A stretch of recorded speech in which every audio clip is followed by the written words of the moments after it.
Mira, esto es lo que yo te estaba hablando. Mira, por ejemplo, yo tenía te voy a explicar.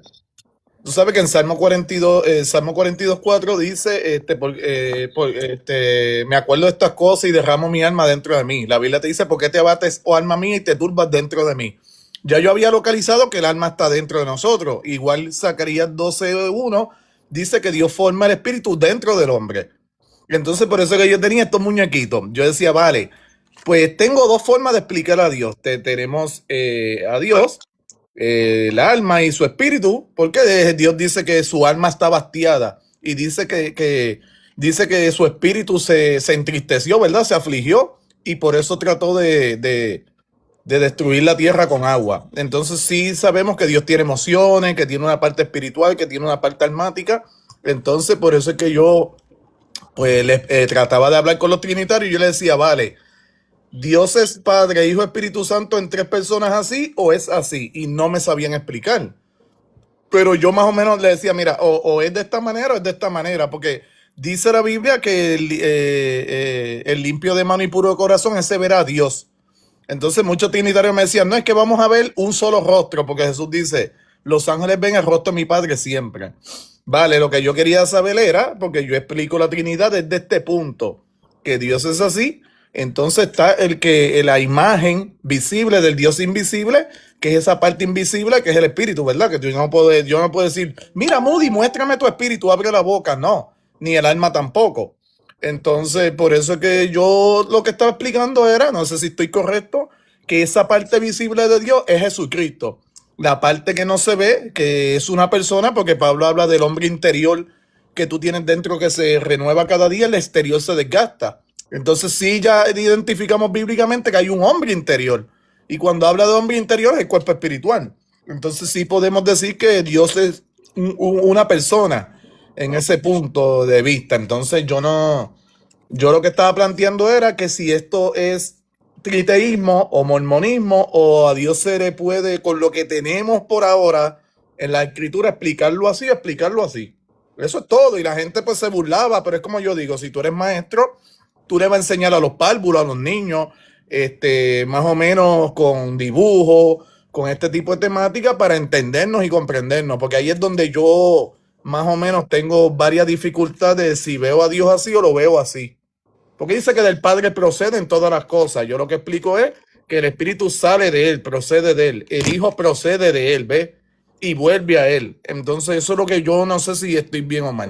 Adelante, Moody. Claro, claro, te entiendo.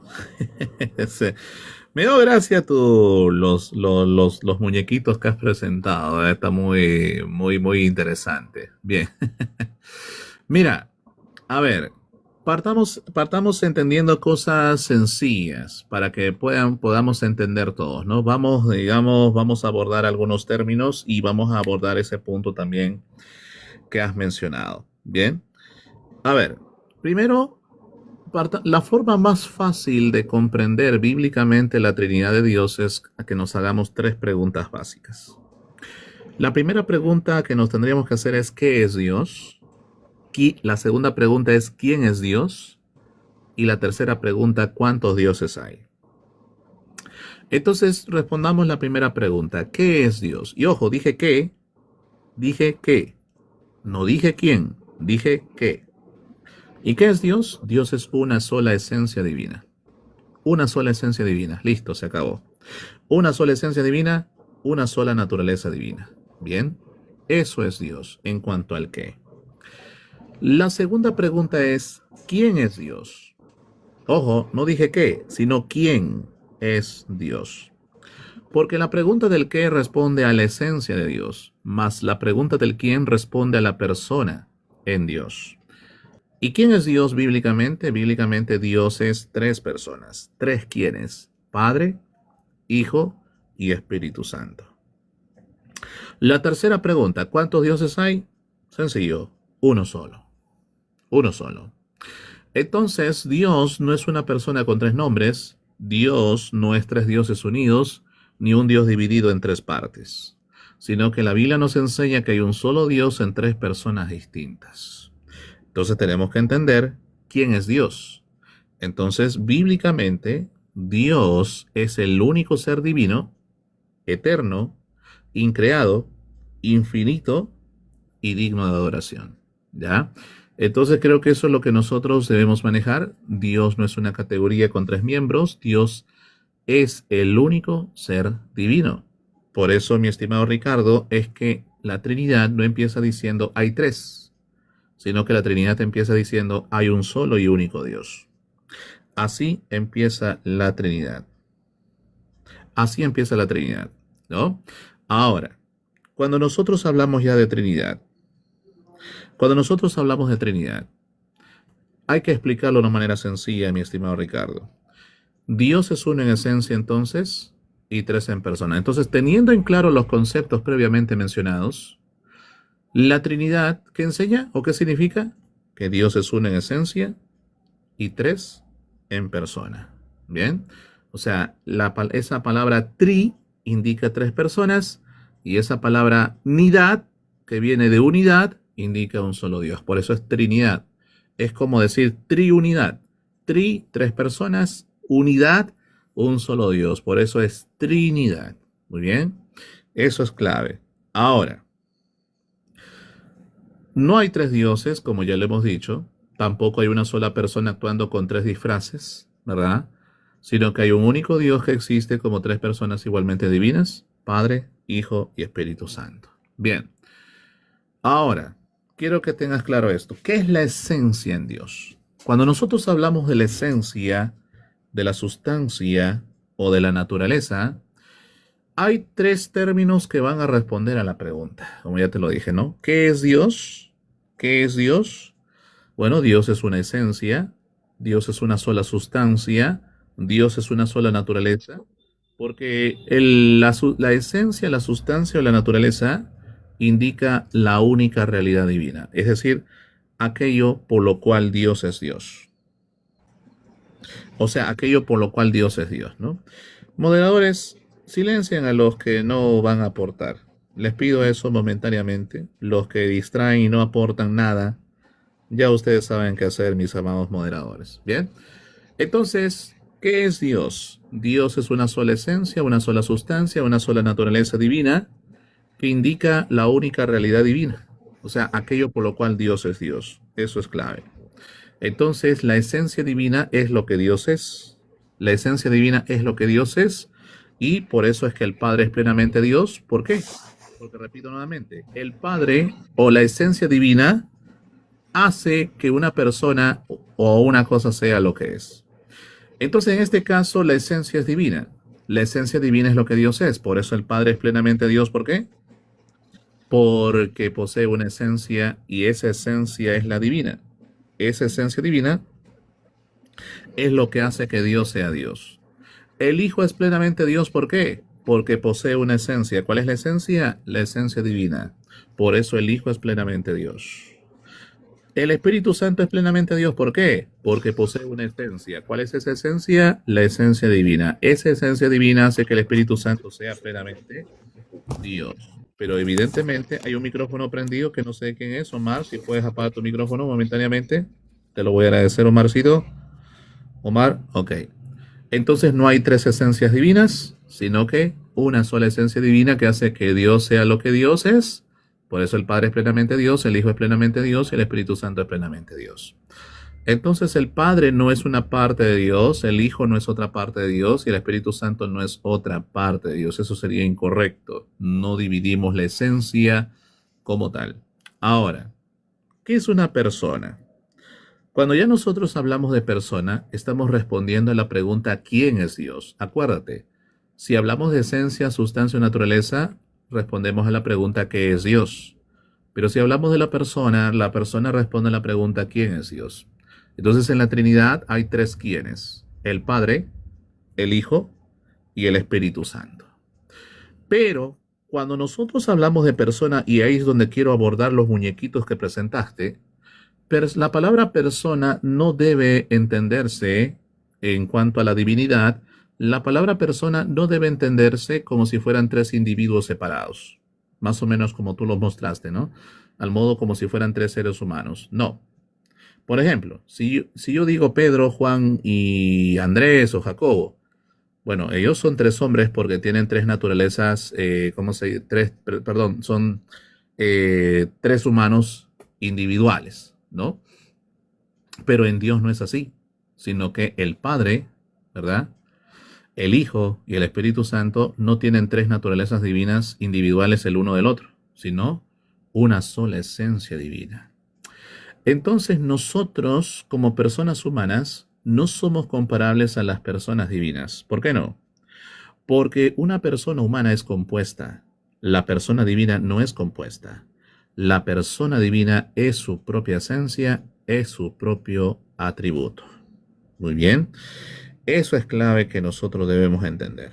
Muy bien. Entonces, es clave esto. En Dios, entonces, el Padre, el Hijo y el Espíritu Santo no tienen tres naturalezas divinas, sino una sola esencia divina. Por eso es que nosotros no decimos que la persona significa parte. No, persona no significa parte, una persona no significa máscara. No, lo que significa una persona en la deidad es una distinción real. Es decir, el Padre no es el Hijo no es el Espíritu Santo, ¿verdad? Y el Espíritu Santo no es el Padre. Esto es claro entenderlo. Ahora, primero quiero definir esos términos porque hay Biblia para defenderlo, por supuesto, hay mucha Biblia, demasiada Biblia. Sin embargo, primero quiero que tengas en claro los conceptos para luego pasar a fundamentarlo con la Biblia, porque hay fundamento bíblico, por supuesto que sí. Pero primero quiero que se entienda los conceptos básicos. Y luego que se ha entendido los conceptos básicos, las definiciones básicas de cada palabra, procedemos a fundamentarlo bíblicamente, porque hay defensa bíblica, por supuesto. Indudablemente hay citas bíblicas. Muy bien. Ahora, tú me preguntarás, pero Joel, la Trinidad enseña de que hay un único Dios que subsiste en tres personas. Explícame eso de subsiste. Bueno, cuando hablamos de subsistencia o el subsistir, estamos hablando de una existencia real, ¿no? Es decir, cuando se dice, por ejemplo, que Dios subsiste en tres personas, ¿eso qué significa? Que la única esencia divina existe eternamente como el Padre, como el Hijo y como el Espíritu Santo. Entonces, esto no significa que Dios se parte en tres, tampoco significa que Padre, Hijo y Espíritu Santo sean simples funciones temporales, sino que esto significa que las tres personas son reales, son eternas, son distintas, pero no rompen la unidad divina, o en este caso la unicidad divina de esencia. No la unicidad personal, la unicidad divina en cuanto a su naturaleza o en cuanto a su esencia. Bien, ahora, ¿por qué la Trinidad dice que el Padre, el Hijo y el Espíritu Santo son consustanciales? O sea, consustancial primero. ¿Qué significa consustancial? De la misma sustancia o de la misma esencia, ¿no? Cuando nosotros decimos que las tres personas son consustanciales, ¿a qué nos referimos? Bueno, nos estamos refiriendo a que el Hijo no es parecido a Dios, por ejemplo, en el caso del Hijo, que el Hijo no es casi Dios, o que el Hijo no es un segundo Dios menor, como lo creen, por ejemplo, los testigos de Jehová, sino que el Hijo es plenamente Dios, de la misma esencia que el Padre, y que el Espíritu Santo es plenamente Dios, de la misma esencia del Padre y del Hijo. Como tal, eso es consustancial, de la misma sustancia o de la misma esencia. Ahora, cuando hablamos de las personas divinas, hablemos del Padre, hablemos del Hijo y hablemos del Espíritu Santo. Evidentemente, cuando hablamos del Padre, Padre no significa Dios sin el Hijo, como algunos piensan, ¿no? Ni tampoco es la mayor parte de Dios, no. Sino que según la Biblia, en la Trinidad, el Padre es la persona divina que engendra eternamente al Hijo, y esto no significa que el Hijo haya comenzado a existir, porque recuerda que el término engendrado no equivale a creado, sino que simplemente el Padre es Dios, y como ese Padre es Dios, el Padre, siendo de una naturaleza divina, tiene que engendrar al Hijo que es de su misma naturaleza. Para poner un ejemplo básico y sencillo. Un padre humano temporal. Ojo, un padre humano es temporal. El Hijo a quien engendre, ¿será eterno o temporal? Sencillo. temporal. ¿Por qué? Porque el Padre que lo engendró es temporal, no es eterno. O vayamos ahora a la persona divina. El Padre eterno engendra un hijo. ¿Ese hijo engendrado por el Padre eterno va a ser temporal? No. ¿Por qué? Porque el Padre no es temporal. El Padre es eterno. Ahí se acabó. Por eso es que el Padre es la persona divina que engendra eternamente a la persona del Hijo. Y como ese engendramiento no es temporal, tiene que ser eterno. Ahora, esto obviamente no significa que el Hijo ha comenzado a existir, porque engendrado, como ya te lo dije, no equivale a creado. Entonces, el Padre es Dios, el Padre no es el Hijo, no es el Espíritu Santo, sino que el Padre eternamente, o él es Padre eternamente, y no solamente cuando crea el mundo, no, sino Él eternamente es Padre. Porque si no hubiese un Hijo con el Padre, entonces, ¿por qué el Padre sería Padre en la eternidad si no había un Hijo en la eternidad? No tiene sentido. La única forma de que el Padre sea Padre eterno es porque había un Hijo en la eternidad, siendo eterno como el Padre. Porque si no había nada en la eternidad junto al Padre, sino solamente estaba el Padre en la eternidad, ¿cómo el Padre sería Padre eterno si no hay un Hijo eterno? ¿Se entiende? Entonces, ese es el punto. Ahora, cuando nosotros hablamos del Hijo, ¿qué significa el Hijo? Bueno, el Hijo significa que la persona divina es eternamente engendrada por el Padre. Entonces, esto no significa que Jesús sea una criatura, esto no significa que hubo un tiempo cuando el Hijo no existía, sino que este Hijo, ¿verdad? Como tal, es Dios. ¿Por qué? Porque ha sido engendrado por el Padre, porque el Padre le ha comunicado la vida divina a la persona del Hijo en la eternidad, y el Hijo recibe la vida divina de parte del Padre en la eternidad. Por eso decimos eso. Ahora, quiero abordar ahora el tema del Espíritu Santo. Entonces creo que queda claro que el Hijo es Dios, es distinto del Padre, no es inferior por naturaleza, porque Él se hizo hombre en Jesucristo, pero ya era Hijo antes de la encarnación. Muy bien, eso es importante. Ahora, el Espíritu Santo. Cuando nosotros hablamos del Espíritu Santo, no es una fuerza impersonal ni una energía creada como lo creerían los testigos de Jehová, sino que el Espíritu Santo es Dios porque es procedente del Padre y del Hijo. Así que el Espíritu Santo es Dios, mas no es el Padre, no es el Hijo, pero vemos que actúa personalmente. ¿Por qué? Porque hay mucha evidencia bíblica que nos enseña que el Espíritu Santo guía, santifica, enseña, consuela, da vida, etcétera, etcétera, etcétera, etcétera, etcétera. Para ya terminar, quiero hablar tres puntos importantes. Relaciones de origen, procesión y generación eterna. Y aquí es donde ya vamos a ir cerrando. Cuando nosotros hablamos de la generación eterna, ¿esto qué significa? Esto significa que el Padre, ¿qué cosa? Que el Padre comunica eternamente la esencia divina al Hijo, pero esta comunicación eterna de la esencia divina al Hijo es sin tiempo, sin comienzo y sin creación. Muy bien, esto es clave. Entonces, por eso es que nosotros decimos que el Hijo viene del Padre, pero no después del Padre. Depende del Padre como Hijo, no como criatura. Por eso es que Él es engendrado eternamente y no es fabricado, ¿no? Y la palabra eterna aquí es indispensable. ¿Por qué? Porque eso lo muestra claramente la Biblia, y como ya lo dije, vamos a dar textos bíblicos, por supuesto. Simplemente estamos dando una introducción a los términos, pero luego se va a fundamentar con capítulo y con versículo. Muy bien, esto es clave. Ahora, cuando hablamos nosotros de la procesión, ¿de qué habla? ¿De qué significa? Cuando la Biblia habla de la procesión del Espíritu, está hablando del origen personal del Espíritu Santo. Pero ¿ese origen es su origen temporal? No, es un origen atemporal. Atemporal. Entonces, el Hijo es engendrado por el Padre en la eternidad porque el Padre le ha comunicado su propia vida a la persona del Hijo en la eternidad, y el Espíritu Santo procede del Padre y el Hijo por expiración. Entonces, el Hijo es engendrado del Padre de la eternidad porque el Hijo procede del intelecto del Padre. Por eso el Hijo es el Logos. ¿Por qué? Porque el Hijo es procedente del intelecto del Padre. Porque el Hijo revela al Padre, conoce al Padre. Por eso el Hijo es el intelecto del Padre, porque procede de ahí.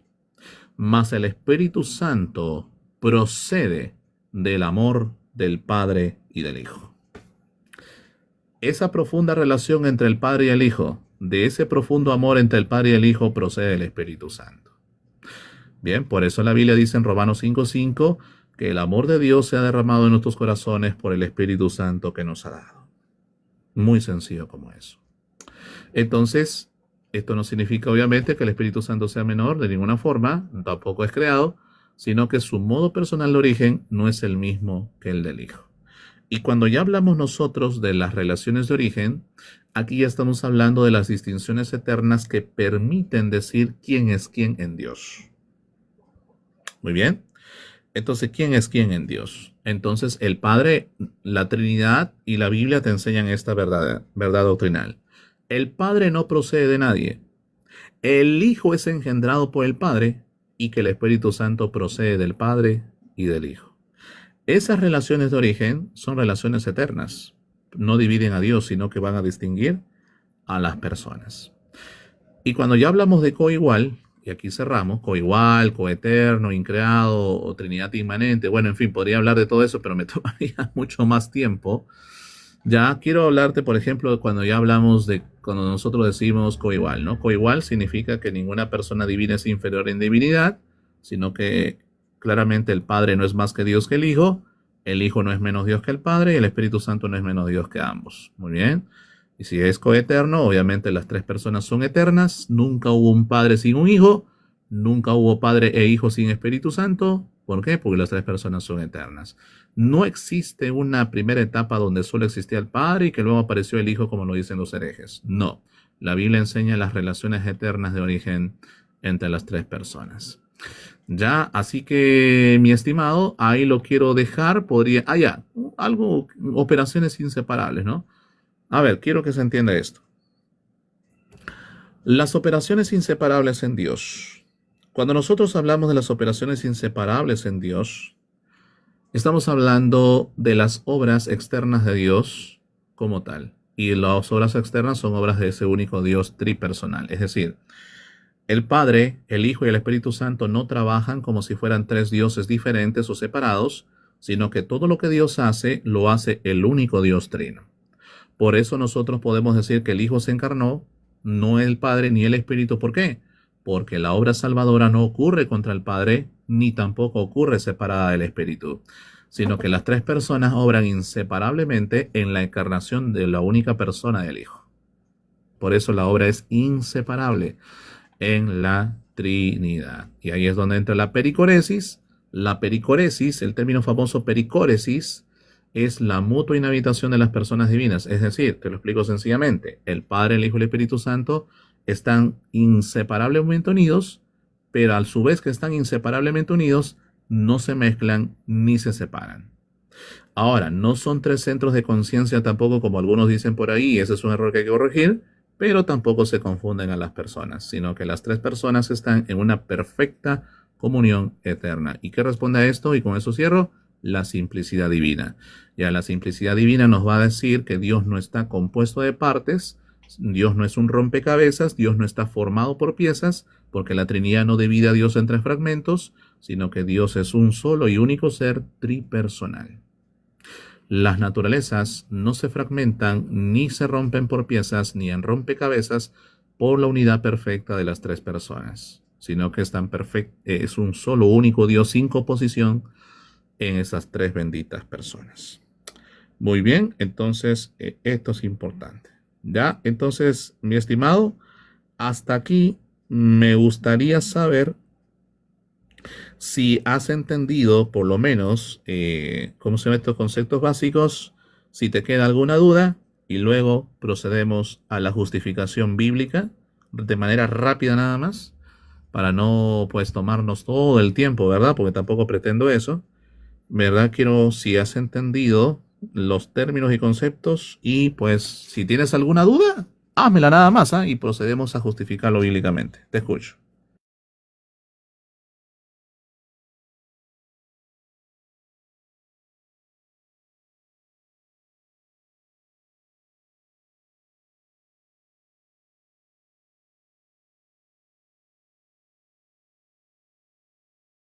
Y estos tres son uno, aunque digan que es la coma joánica. Bien, Moody, entonces lo que entendí, no sé, es eso. Aquí tú estás viendo un solo sujeto, pero hay dos sujetos. Entonces no es así, porque ya esto es mormonismo, sino que en un solo sujeto están esas dos personas siendo uno. Entonces, eso fue lo que entendí. Entonces, pues, más o menos es lo que yo estaba explicándote, que nosotros, aunque nosotros, a mi gráfico, las tres monedas o los tres gráficos. Ajá, aquí hay tres.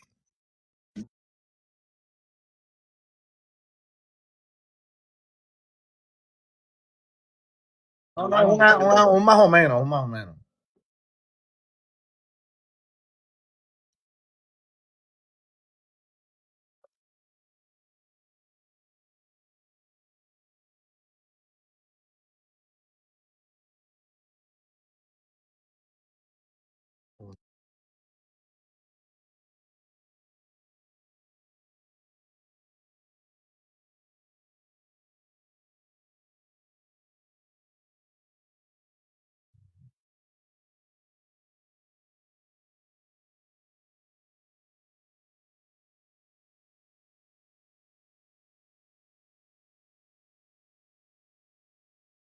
Vale, entonces, por ejemplo, cuando en Isaías 6, Isaías dice, mis ojos vieron al Señor, al tetragramatón de los ejércitos. Realmente él no vio al Padre, él lo que vio fue al Hijo tomando esa manifestación visible de Dios, ¿verdad?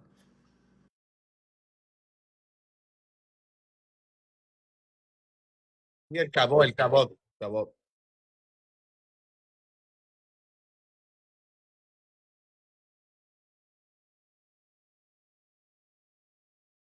Ujú.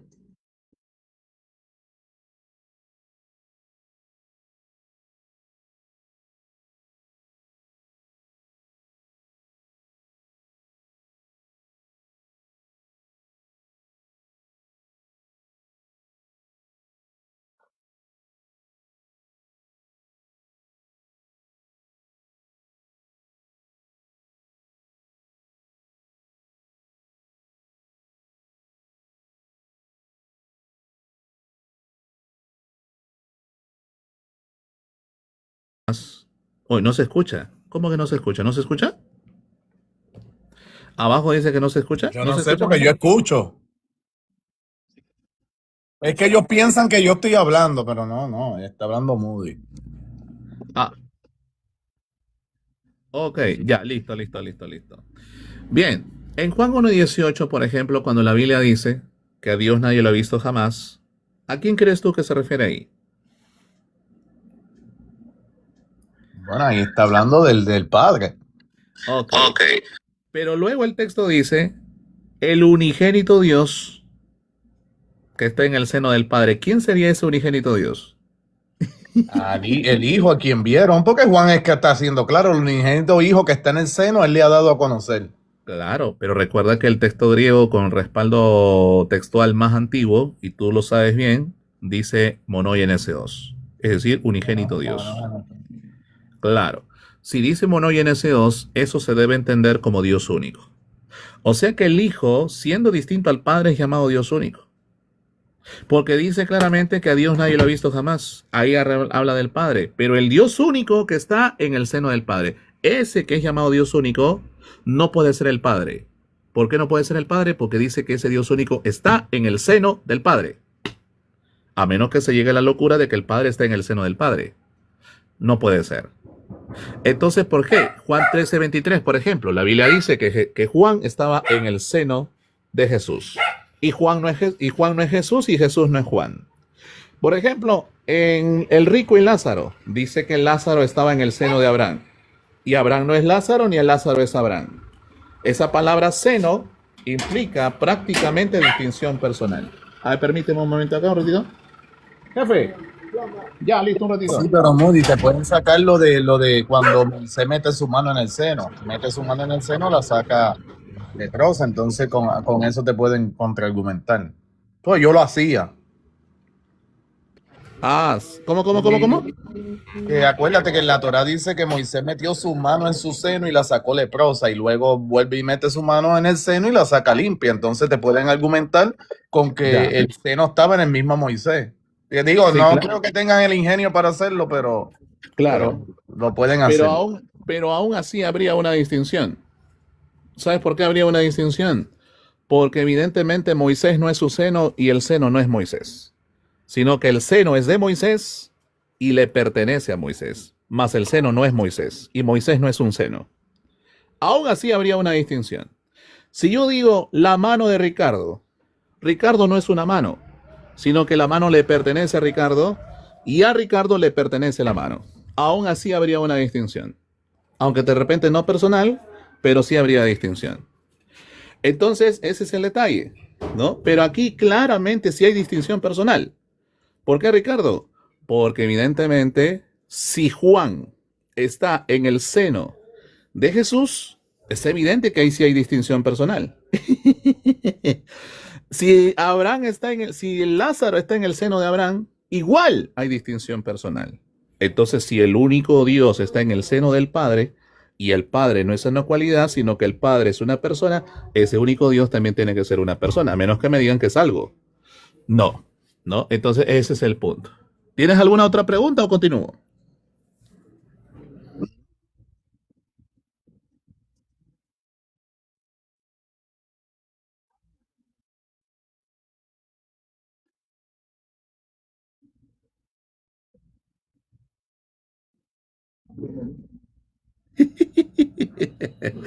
Sí, sí, eso es verdad. Sí, sí, eso es verdad. Eso es verdad. Pero bueno, yo creo que ya se ha dado claro, ¿no? La palabra seno no está haciendo referencia necesariamente a las partes, bueno, a los senos de la Junto a mujer, los ¿verdad? atributos de las damas. A los atributos de una dama, no, sino que está haciendo referencia a una intimidad relacional. Bien, eso es la palabra seno prácticamente en Juan capítulo 1 versículo 18, en Juan 13 23, en Lucas capítulo 16. Bien, ahora, sí, entiendes esa diferencia. Ahora, rápidamente y ahora sí para que pase el siguiente hermano, quiero hacer la defensa bíblica de lo que hemos dicho. Cuando nosotros hablamos de Dios, lo explicamos, dijimos que Dios es un único ser divino, eterno, increado, absoluto y digno de adoración. ¿Cuál es la base bíblica para sostenerlo? Deuteronomio capítulo 6, versículo 4. La Biblia dice que Yahvé es uno, por lo tanto no hay pluralidad de dioses. No hay pluralidad de dioses. Y Pablo va a mantener esa confesión en clave cristológica y nos va a decir que hay un solo Dios el Padre, pero luego dice, y hay un solo Señor Jesucristo por medio de quien existen todas las cosas. Entonces Pablo le da una relectura cristológica al famoso Shema de Israel. No somos nosotros quienes le damos una relectura cristológica, es Pablo mismo, un apóstol enviado por el mismo Jesucristo. Así que Pablo no está abandonando el monoteísmo cuando dice que hay un solo Dios el Padre y un solo Señor Jesucristo, sino que simplemente Pablo está incluyendo a Cristo dentro de esa identidad divina sin multiplicar dioses, sino distinguir a las personas en el único Dios. Eso es clave. Ahora, cuando nosotros hablamos de la Trinidad enseña que hay un solo Dios en el Padre, en el Hijo y el Espíritu Santo. ¿Cuáles son los textos que lo fundamentan? Mateo 28, 19. La Biblia dice que los discípulos tienen que ser bautizados en un solo nombre, y ese único nombre es para los tres, la única autoridad para los tres, el Padre, el Hijo y el Espíritu Santo. ¿Por qué el texto no dice los nombres? Y mira qué curioso, porque los unicitarios siempre apelan a esto como si esto contradijera la Trinidad. Cosa ingenua, no saben que se están refutando ellos mismos, porque estarían respaldando la Trinidad si apelan a la singularidad del nombre. Cuando el texto no dice los nombres, eso es exactamente lo que nosotros sostenemos. ¿Por qué el texto no dice los nombres? Porque nosotros no creemos que son tres autoridades divinas separadas, ¿verdad? Por lo tanto, creemos que las tres personas divinas, ¿verdad?, están en una misma fórmula sagrada y cultual y una misma autoridad.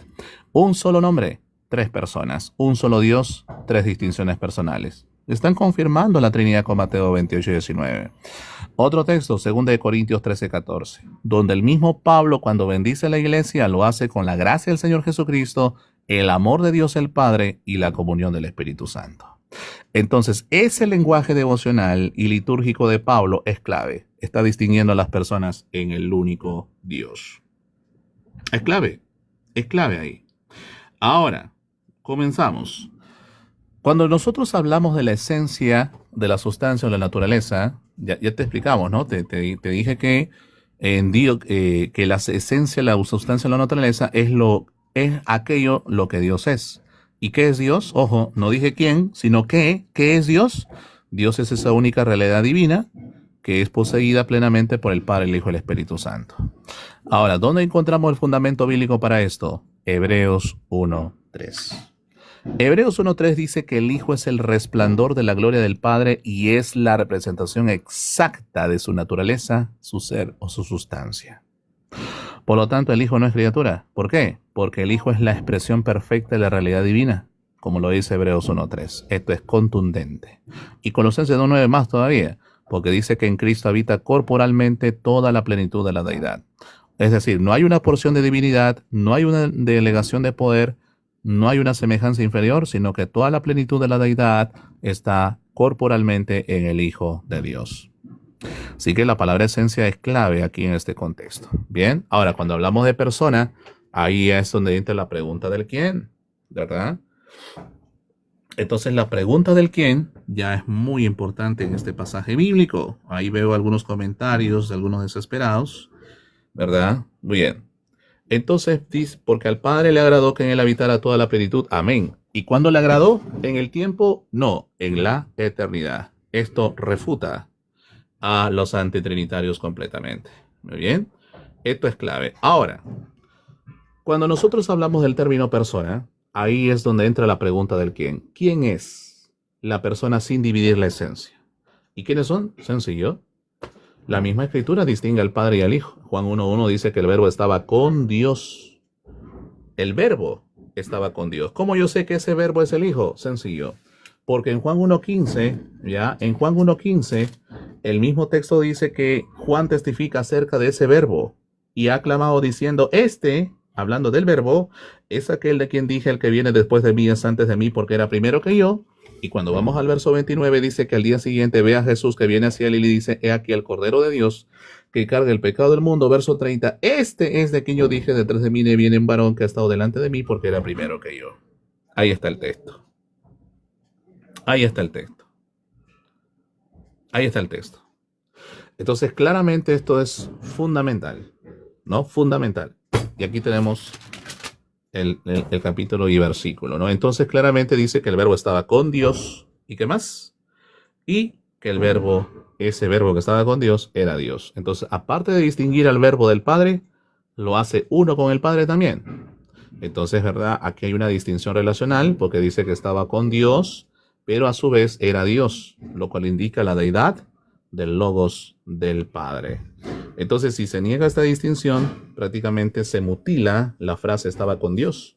Y esa construcción gramatical estaba en la Biblia, prácticamente en toda la Biblia, implica una distinción claramente relacional, ¿no? Entonces, eso es clave. Ahora, cuando nosotros vamos a Juan capítulo 14, versículo 16, ahí el Hijo se distingue del Espíritu Santo. ¿Por qué? Porque tú vas a ver que el Hijo ruega, el Padre le da al Hijo, ¿y qué le da? Otro consolador. Y esa palabra otro significa otro del mismo tipo u otro de la misma clase. Alos en el griego. Entonces, si el Espíritu Santo es del mismo tipo, de la misma clase de Jesús, tiene que ser una persona divina como lo es Jesucristo.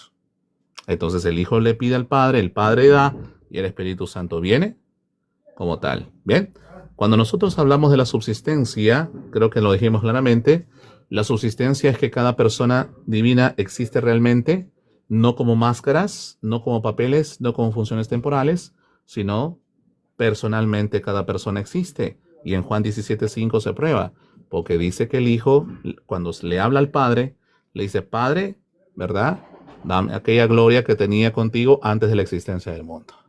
Entonces Jesucristo mismo de su propia boca dice que él tenía una relación anterior a la creación, ¿verdad? Por lo tanto, esto destruye la idea trinitaria de una manifestación temporal, ¿verdad? Porque el Hijo no es una manifestación temporal que ocurre en la encarnación, sino que el Hijo tiene una relación eterna con el Padre antes del mundo. Muchos van a citar en un intento desesperado, pero en Apocalipsis 13:8 dice que el Cordero fue inmolado desde antes de la fundación del mundo, y también en otro pasaje dice que nosotros estábamos en Cristo antes de la fundación del mundo. ¿Acaso el Cordero ya en la eternidad había sido inmolado? ¿O que nosotros estábamos ya con Dios antes de la fundación del mundo? Obviamente no. Lo que ellos parecen omitir es que los contextos son completamente diferentes. En el caso de Apocalipsis 13:8, el contexto de que el Cordero fue inmolado antes de la fundación del mundo es claramente el decreto divino, el decreto en la eternidad. En el pasaje, ¿verdad? De que en el otro pasaje también es otro contexto. ¿Qué contexto es? Nuevamente, decreto. O sea, es decir, en la eternidad ya Dios ha decretado, ¿verdad? ¿Qué cosa? Que nosotros seamos santos y sin manchas. En cambio, en Juan 17:5 hay decreto. No, no hay decreto. Hay una relación anterior a la creación. Por lo tanto, el contexto es completamente diferente, ¿verdad? Como tal. Por eso es que cuando hablamos de subsistencia, estamos diciendo que el Padre, el Hijo y el Espíritu Santo no son apariencias, sino que el Hijo tiene una relación eterna con el Padre que no comienza en Belén, y esa relación es antes de la creación, como lo enseña Juan 17:5. Muy bien, eso es importante. Ahora, otro concepto. ¿Qué texto usé? Ya, consustancial. Consustancial. Cuando hablamos de lo consustancial es que el Hijo posee la misma esencia divina que el Padre. Por eso es que el Hijo no puede ser criatura, ¿verdad? Ni una criatura excelsa, como lo dicen los testigos de Jehová. Ok, ya te doy palabra, Omar. Dame 2 minutos nada más y termino. El Hijo no es una criatura excelsa, ni tampoco es Dios menor, como lo dicen los testigos de Jehová, sino que Hebreos 1:3 claramente dice que el Hijo es la representación exacta de la naturaleza divina, y que Colosenses 2:9 dice que en Cristo habita toda la plenitud de la deidad. Y ese Cristo, que existía en forma de Dios y en igualdad con Dios, se hizo hombre, tomó la condición de siervo. ¿Te das cuenta? Entonces, esto es clave. Entonces, el Hijo tiene la misma realidad divina del Padre, por eso el Hijo es consustancial al Padre. Bien, así que yo creo que esos términos ya lo hemos probado. Otro, la generación eterna del Hijo de Dios. Juan 5:26. Este texto es un dolor de cabeza para los herejes antitrinitarios. ¿Por qué es un dolor de cabeza? Sencillo. Dice el texto: como el Padre tiene vida en sí mismo, le ha concedido al Hijo el tener vida en sí mismo. ¿Qué es vida en sí mismo? Vida en sí mismo es aceidad, autoexistencia, autosuficiencia. Si el Padre tiene aceidad y el Hijo tiene aceidad, entonces el Hijo no puede ser una manifestación temporal en carne del Padre, porque el Hijo tiene aceidad. Y solamente el Eterno es quien posee aceidad. Si solo el Eterno posee aceidad, entonces el Hijo no puede ser, ¿verdad?, poseedor de la aceidad, porque el Hijo, como lo dicen los unicitarios o los testigos de Jehová, el Hijo no es eterno. Si el Hijo no es eterno, ¿cómo puede poseer aceidad? Imposible. La única forma de que el Hijo tenga vida en sí mismo, es decir, aceidad, es porque es eterno, como lo es el Padre. Entonces, esa frase, así también dio o concedió, se tiene que entender de manera atemporal. ¿Por qué? Porque ninguna criatura tiene vida en sí mismo. Nadie. Sería contradictorio que alguien que comience a existir sea autoexistente. Eso obviamente es como hablar de un círculo cuadrado. No se puede decir. Entonces, mi estimado, yo creo que ya quedamos claros. Lo sintetizo. Hay un solo Dios. El Padre es Dios. No, hay un solo Dios, Deuteronomio 6:4. El Padre es Dios, 1 Corintios 8:6. Creo que eso es clave. El Hijo es Dios, como lo dice Juan 1:1, Colosenses 2:9, Hebreos 1:3. El Espíritu Santo es Dios, como lo prueba 1 Corintios 2, del 10 al 11. El Padre, el Hijo y el Espíritu Santo son distintos. Recuérdate, Juan 14:16, enviaré a otro Consolador. Juan 15:26, el Espíritu Santo procede del Padre. Mateo 28:19, bautizaré en el nombre del Padre, el Hijo y el Espíritu Santo. No son tres dioses, hay un solo nombre, una sola deidad, una sola obra divina, y no es una sola persona, porque el Padre envía, obviamente, el Hijo es enviado, y el Espíritu Santo procede y también es enviado por el Padre y por el Hijo. Y esto destruye que el Espíritu Santo sea el Hijo. Con eso cierro. ¿Sabes por qué se destruye que el Hijo sea, ¿cómo se llama el Espíritu Santo? Como lo dicen los unicitarios, sencillo. Jesucristo mismo dijo que el enviado no es mayor que el que lo envía. La pregunta es, si el enviado no es mayor que el que lo envía, y si el Espíritu Santo es enviado por el Hijo, ¿no se supone que el Espíritu Santo tiene que ser mayor que el Hijo porque el Hijo sería la naturaleza humana, la manifestación en carne, y el Espíritu Santo no sería la naturaleza divina, aquel Dios eterno? Si el Espíritu Santo sería la naturaleza divina siendo el Dios eterno, y el Hijo sería la naturaleza humana en la condición de siervo como el varón perfecto, pero entonces, si el Hijo es así, el Hijo sería inferior al Espíritu Santo. Pero Jesucristo dijo que ni nadie que es enviado es mayor que el que lo envía. Y si el Hijo envía al Espíritu Santo, entonces, ¿eso qué significa? ¿Que una manifestación en carne es mayor que el Espíritu Eterno? ¡Wow! No lo creo, ¿verdad? Por lo tanto, el lenguaje unicitario queda destruido. El Hijo no es una manifestación en carne temporal. El Hijo es una persona divina. Divina. Y por eso, al ser persona divina, eterna y distinta al Padre, puede enviar al Espíritu Santo sin que eso implique desigualdad ontológica, sino simplemente, si es mayor, es en aspecto netamente funcional o de envío, mas no ontológico. Espero que se haya entendido, que Dios les bendiga y bueno, adelante pues mi estimado Ricardo, si tienes algunas otras preguntas adelante, si no pues aquí estamos para escuchar a los demás hermanos también. No, sí, no voy a ser muy extenso, pero hay un texto que dice que el Padre envió el Espíritu de su Hijo, el cual clama Abba Padre. Ese texto, acuérdate, Jesús dice que sí lo iba a enviar, pero acá Pablo nos dice que el Padre envió el Espíritu de su Hijo. Entonces, el otro que iba a abordar era, por ejemplo, que cuando decimos politeísta, por ejemplo, en Hebreos 1, ¿verdad? Y se nos dice, adorlen todos los ángeles del cielo. Y como dice Colosenses 3:17, que todo lo que se haga de hecho de palabra, hágase en el nombre del Señor Jesús para gloria al Dios Padre. Cuando adoramos a Jesús, no es politeísmo. Cuando adoramos al Padre, no es politeísmo. Bien, ¿y qué pasa con el Ruach del Espíritu Santo? Ahí sí que hay que buscar un texto. Digamos, no sé, Moody, si yo le oro, bueno, ahí tengo el texto, dice en comunión con el Espíritu Santo. Entonces, la palabra politeísmo, eso sí lo iba a aclarar. Cuando dicen que un trinitario es politeísta, no, porque tú no estás adorando a Baal, a Asherah ni a Milcom, sino que dentro de Dios hay una distinción, la cual dice Padre, Hijo y Espíritu Santo, y se le dice a Jesús que se le puede adorar para gloria al Dios Padre. Entonces, esa palabrita creo que hay que ir eliminándola para atacar a los trinitarios. Yo nunca lo usé en ese sentido de atacar, por ejemplo, a Moody o algo así, porque politeísmo tiene que ver con la múltiple adoración de diferentes tipos de dioses dentro de un panteón. Y Dios no tiene un panteón autosustentable en sí. Él dice que antes de él no fue formado Dios ni después de él. Entonces es incongruente decir que una persona que adore a Jesús adora al Padre o al Espíritu. Eso es politeísta porque la Biblia avala ese tipo de adoración, ese tipo de comunicación o comunión con este ser. Eso es lo que quería abordar. Mi estimado. Bueno, no sé si hay un hermano más que quiera Sí, muy argumentar. bien. Dale, adelante. Por ejemplo, tú estabas hablando de la unidad perfecta de Dios, que Dios no puede separarse ni tampoco puede unirse, algo así. La cuestión es que si nosotros hablamos de esa unidad perfecta de Dios y que en la pericoresis el Padre no se puede separar del Hijo y el Hijo del Padre, entonces en la cruz del Calvario, aunque entendamos que quien muere es el Hijo, en esa unidad perfecta, ¿no estaría muriendo también el Padre? O sea, tengo esa duda. Claro, porque no, quien muere no es la naturaleza, quien muere es la persona. Ahí está la clave. Porque si nosotros decimos que muere la naturaleza, entonces ahí sí moriría el Padre y el Espíritu Santo también. Y realmente quienes creen que el Padre, el Hijo y el Espíritu Santo mueren en la cruz son los unicitarios. ¿Por qué? Porque ellos creen que Jesucristo es el Padre, el Hijo y el Espíritu Santo. Entonces, si Jesucristo para ellos es el Padre, el Hijo, el Espíritu Santo, entonces quien muere en la cruz es el Padre, el Hijo, el Espíritu Santo. Sencillo. Se cae de maduro la creencia de ellos, ¿verdad?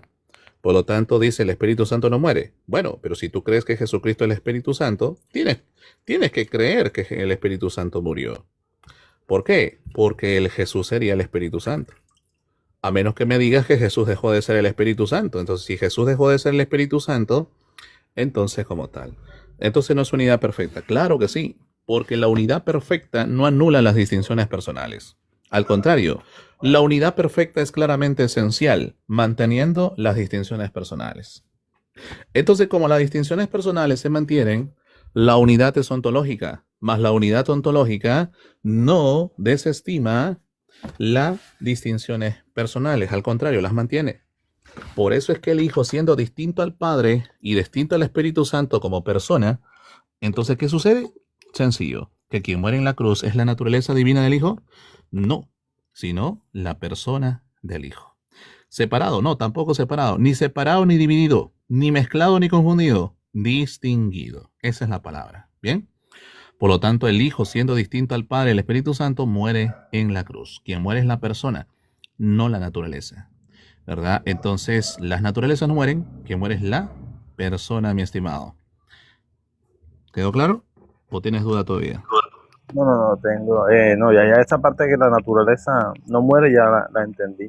Moody, pero por ejemplo, si Jesús es verdaderamente hombre, ya hago esta última pregunta, si Jesús es verdaderamente hombre, por ejemplo, él tiene espíritu humano, cuerpo Claro. humano, mente humano, voluntad humana y sangre humana, vamos a decirlo así.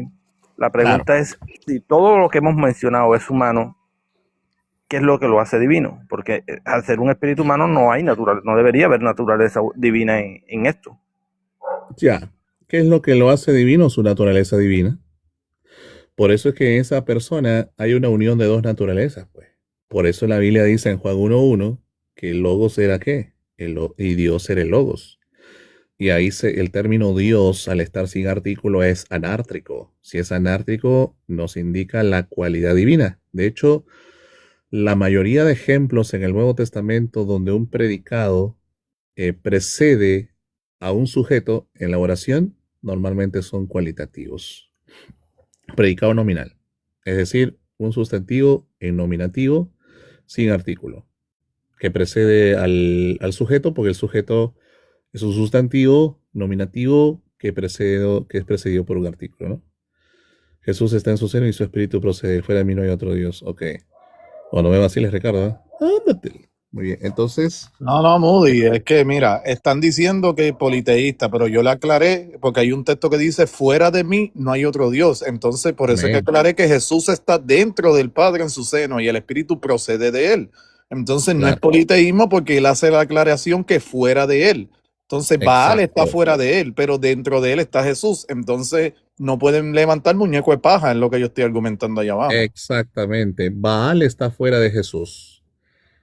Astarte está fuera de Jesús. Sí, por eso él dice que Moloch, comunión tiene Belial con, ¿ves? Entonces, porque está fuera, exacto. pero Cristo está dentro. Entonces, si adoramos a Cristo, no hay ningún tipo de politeísmo. Y yo veo que la gente está bien loca. Claro, oye, qué bueno, Dios mío. Oye, ni a mí se me había ocurrido eso, ¿eh? Ricardo está recibiendo la revelación de Dios para que defienda la Trinidad mejor todavía. Excelente. Mira, exponiendo. Por eso, a ver, Jesucristo cuando se encarna no deja de ser Dios. Juan 1:1, y Dios era el Logos. Ese Dios que es el Logos, 1:14, se hizo carne. Entonces Dios se hizo carne sin dejar de ser Dios. Por lo tanto, ahí vemos una unión de las naturalezas divinas. ¿Cómo sabemos cómo Pablo confirma la unión de las dos naturalezas en la única persona de Jesús? En la carta que le escribe a los romanos en el capítulo 9, versículo 5. Cuando nosotros vamos a Romanos 9:5, el apóstol Pablo dice una de las verdades más grandes de la unión hipostática, es decir, de la unión de las dos naturalezas en la persona de Jesus Christ. Y dice claramente Pablo, vamos allá, Pablo dice, de quienes son los patriarcas y de los cuales, según la carne, según la carne, la palabra carne aquí es sarca, no catasarca, según la carne vino Cristo. Sarca hace referencia a sarx habla de la naturaleza humana, prácticamente aquí en este contexto obvio, No en todos los contextos, pero en este contexto sí, porque la misma palabra se usa en Hebreos 2:14. Ya catasarca, según la carne vino Cristo, obviamente tiene que estar haciendo referencia a la naturaleza humana, porque los patriarcas son de naturaleza humana, ¿verdad? No son de otra naturaleza. De esa naturaleza vino Cristo, el cual es Dios, se acabó, sobre todas las cosas. Entonces, este Cristo, que según la carne viene de los patriarcas, ¿ya? Y obviamente si los patriarcas son de naturaleza humana, Cristo también tiene que ser de naturaleza humana, excepto en el pecado. Ese que viene de los patriarcas según la humanidad, es Dios sobre todas las cosas, bendito por los siglos. Amén. Ahí está la unidad perfecta de las naturalezas en la persona de Jesús. Porque dice que este es Dios y esta es una doxología dependiente. En toda doxología dependiente siempre es aplicable al único sujeto en toda la estructura de la oración. ¿Quién es el único sujeto en toda la estructura de la oración? Cristo Jesús. Por lo tanto, la doxología es para Él, para Cristo. Él es Dios sobre todas las cosas. Bendito por los siglos. Amén. Entonces Cristo, sin dejar de ser Dios, se hizo hombre. Asumió una nueva naturaleza la humana.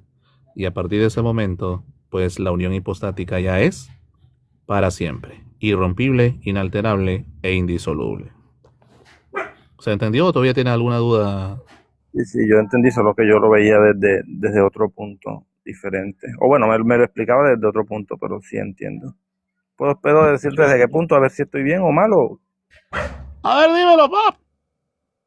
Ok, es que mira, por ejemplo, yo digo que Jesucristo es Dios porque en cuanto a su realidad, el hecho de que en el momento estuviera con espíritu humano, igual su realidad, él seguía siendo quien era. Pero yo lo veía de esta forma, que él se despoja, digamos que de todos sus atributos divinos para poder venir a la tierra como un humano normal, común y corriente. Pero lo veo como que aunque él viene sin sus atributos, él es consciente de quién es. Es como una persona que tiene una empresa, de un momento se quita el smoking, lo pone en su habitación, se pone el traje. Una pausita ahí. Ajá. ¿Dijiste que Jesús viene sin sus atributos? Sí, sabes, es como te estoy explicando como yo lo estoy viendo, o sea, no te estoy diciendo que es la realidad, sino como yo lo veo, ¿sí me explico? Ya, pero ¿qué quieres dar a entender con eso de que Jesús vino sin sus atributos? Es que, por ejemplo, yo veo como si él viene siendo omnipresente, siendo omnipotente y omnisciente, yo lo veo como hacer trampa, porque no está actuando como un humano, porque, por ejemplo, si él tiene que luchar contra el pecado, pero igual viene con todos esos atributos que yo no tengo, entonces él no está luchando contra el pecado de la misma forma que yo. Por tanto, él tiene que despojarse de estos atributos para poder asumir mi realidad y poder luchar de la misma forma en la que yo lucho y poder entenderme. Y vivir de la misma fe. Dime. Bro, ¿cómo te llamas tú? Walter, ok. Walter, Hebreos 13:8 dice que Jesucristo es el mismo ayer y hoy por los siglos. ¿A qué crees tú que hace referencia Hebreos 13:8 cuando dice eso? Por eso digo, yo lo veo como que su realidad no cambia independientemente de que haya venido como hombre o no. Es decir, él es quien es y punto. O sea, yo lo veo así. Ya, por eso, pero entonces Jesucristo es el mismo ayer, hoy y siempre, como lo dice Hebreos 13:8, ¿sí o no? Sí, claro. Claro, entonces él no pudo dejar de ser Dios, mi estimado. Porque si él hubiera dejado de ser Dios, entonces ahí tenemos un problema. Estamos haciendo Dios mutable, pero Dios no muta, porque Dios es inmutable. Si Dios es inmutable, entonces Jesucristo no se pudo despojar de esos atributos divinos.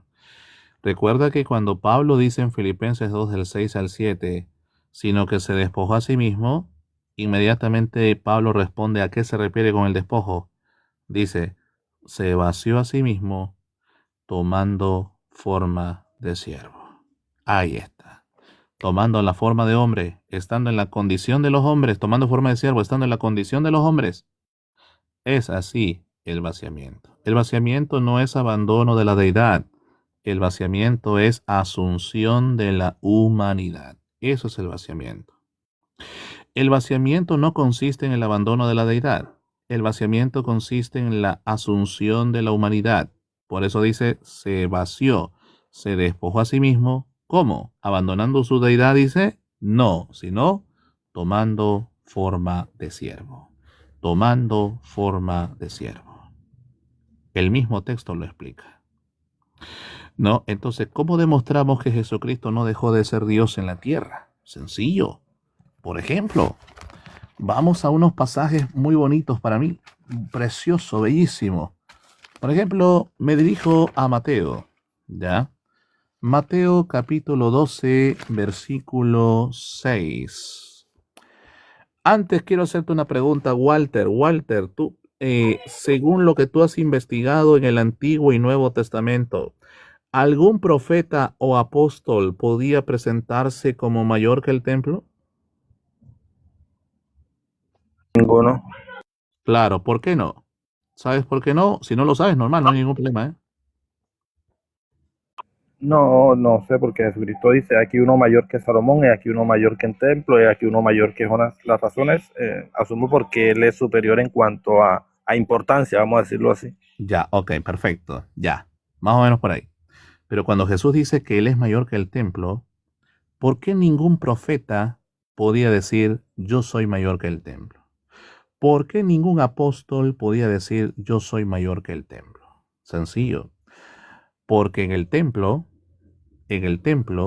está la misma presencia de God. Entonces, si ahí estaba la presencia de Dios, ¿cómo un profeta va a decir yo soy mayor que el templo? Imposible. ¿Cómo un apóstol podía decir yo soy mayor que el templo? Imposible. Pero Jesús sí lo dijo. ¿Por qué lo dijo? Porque él tenía que ser ese Dios que era mayor que el templo, porque ahí estaba la presencia de Dios. Pero aún más es lo que dice en el verso 8. Porque en el verso 8 Jesucristo dice, porque el Hijo del Hombre es el Señor del sábado. Ay, no, ya esto es letal. El Hijo del Hombre es el Señor del sábado. La pregunta es, ¿ya? La pregunta es, ¿quién fue quien instituyó el sábado? Ergo sería su Señor. Walter, ¿quién sería el Señor del sábado? El que creó la ley es Dios. En este caso, Exacto, exacto. Dios es el Señor del sábado, porque Él fue quien la santificó, quien lo bendijo y quien le dio los sábados a Israel por medio de Moisés, como lo dice Nehemías y Ezequiel y Deuteronomio. Entonces, si Dios es el Señor del sábado y Jesucristo dice, el Hijo del Hombre es Señor del sábado, esto es una plena afirmación de su deidad, porque solamente Dios es el Señor del sábado. Ningún profeta puede decir, yo soy el Señor del sábado. Ningún apóstol puede decir, yo soy el Señor del sábado. Ningún ángel puede decir, yo soy el Señor del sábado. Solamente Jesús pudo decir, yo soy el Señor del sábado. ¿Por qué? Porque evidentemente Él es Dios. Pero ojo, estaba encarnado, pero dijo que era el Señor del sábado. Esto que demuestra que Jesucristo, siendo el Hijo eterno del Padre, nunca dejó de ser Dios. Nunca lo dejó. Porque de haber dejado de ser Dios, entonces quien estaría hablando aquí en Mateo 12:8 sería un hombre nada más. Y si es un hombre, entonces está hablando de idolatría. Y no puede ser. Entonces es evidente que el contexto es clave. Ahora, para mostrarte que Jesucristo sí operaba con sus atributos divinos estando encarnado, me gusta mucho lo que dice el Evangelio de Juan, ¿no? Cuando yo me dirijo al Evangelio de Juan y voy al capítulo 2, la Biblia dice en el versículo 24 y 25, es más, podemos leerlo del verso 23. La Biblia dice que mientras estaba en Jerusalén, en la fiesta de la Pascua, muchos creyeron en su nombre al observar los milagros que hacía. Pero Jesús mismo no se confiaba a ellos porque él conocía a todos y no tenía necesidad de que nadie le diera testimonio del hombre, pues él sabía lo que había en el hombre. Upa, o sea que para que Jesús sepa lo que había en el hombre, nadie le daba testimonio acerca de ese hombre, porque él ya lo sabía. Si él ya lo sabía, eso demuestra que Jesús, estando encarnado, es omnisciente. ¿Dejó de ser Dios entonces? Claro que no. Y no solamente omnisciente, sino también omnipresente. ¿Cómo se demuestra esto? Sencillo. Cuando nosotros nos dirigimos al Evangelio de Juan en el capítulo 1, vamos al versículo 43 en adelante. La palabra de Dios nos dice que el día siguiente quiso salir hacia Galilea y hallando a Felipe, Jesús le dice, sígueme. Y Felipe era de Bethsaida, de la ciudad de Andrés y de Pedro. Verso 45. Felipe halla a Natanael y le dice, hemos hallado a aquel de quien escribió Moisés en la ley y los profetas, a Jesús, hijo de José, el de Nazaret. Natanael le dijo, ¿de Nazaret puede salir algo bueno? Felipe le dice, ven y ve. Verso 47. Jesús vio venir a Natanael y dice acerca de él, he aquí un verdadero israelita en quien no hay engaño. Natanael le dice, verso 48, ¿de dónde me conoces? Respondió Jesús y le dijo, antes que te llamara Felipe, estando tú debajo de la higuera, te vi. ¡Ay, ay, ay! La pregunta es, ¿Jesucristo estaba debajo de la higuera? No, él no estaba debajo de la higuera. Más bien, Natanael se acercó a donde estaba Jesús. Jesucristo no estaba debajo de la higuera. Pero Jesús le dice, le dice qué cosa? Le dice que antes que te llamara Felipe, estando tú debajo de la higuera, te vi. ¿Cómo Jesucristo lo habría visto a Natanael si él no estaba debajo de la higuera? La omnipresencia. La encarnación no limita sus atributos divinos. La encarnación no limita ni autolimita los atributos divinos. Por eso el verso 50 dice, respondió Jesús y le dijo, porque te dije que te vi debajo de la higuera, ¿crees? Cosas mayor que estas verás. Uy, papá, Jesús mismo confirma que esto es algo sobrenatural. ¿Por qué? Porque cuando Jesús le dice, estando tú debajo de la higuera te vi, ¿sabes qué pasó con Natanael? Le dijo, Rabí, tú eres el Hijo de Dios, tú eres el Rey de Israel. Esto es un hecho asombroso porque luego le dijo, Jesús, porque te dije que te vi debajo de la higuera, ¿crees? Cosas mayores que estas verás. Ahí está la clave. Entonces Jesucristo es, ¿qué cosa? Omnisciente y omnipresente. Los textos creo que son claves como tal. Y te podría decir que también omnipotente en el caso de cuando Él calma la tempestad y la tormenta, pero ya sería muchísimo, ¿no? Pero bueno, mi estimado, no sé si tienes alguna duda, consulta, adelante para luego pueda comentar Ricardo. Bueno, ya entendí, es más o menos como que el dueño de la empresa se quita el smoking, se pone un traje de obrero y está trabajando. Él igual no pierde poder, aunque en el momento esté siendo el obrero, esté viendo, igual no pierde poder. La empresa no funciona sin su